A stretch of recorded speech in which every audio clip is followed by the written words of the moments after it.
Հռիփսիմյանց վարժարանի աշակերտներու առաջին հաղորդությունը։ Նախակահությամբ եւ օրհնությամբ հանդիսավոր բադարակը մատուցեց Բեյրութի թեմի Գաթողիկե հայոց օգնական եպիսկոպոս Արիաբադիվ Դեր Գրիգոր եպիսկոպոս Վադիշահ,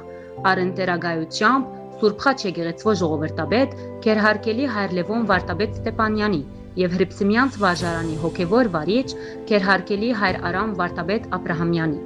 Շաբաթ 9 մայիս 2026-ի երեկոյան ժամը 4-ին Սուրբ Խաչ եկեղեցվո մեջ Հռիփսիմյանց վարժարանին աշակերտները ընդունեցան առաջին հաղորդությունը։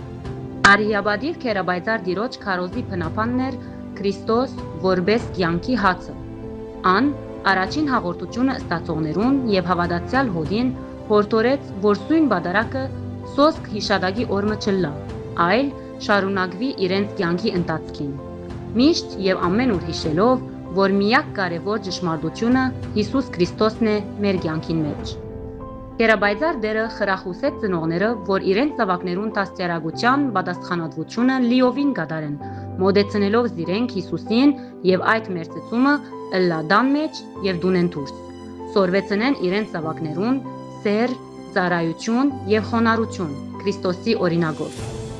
Հոգեբարար արարողութենեն յետք հիշադակի խմբանագարը առնվեցավ եւ յուրաքանչյուր աշակերտին Սուրբ Գիրք նվիրվեցավ։ Այնուհետև բոլորը միասնապար ուղղվեցան եկեղեցվո սրահը, ուր ուրախ մթնոլորտի մեջ հեգանեցին օրվան գարգանտակը։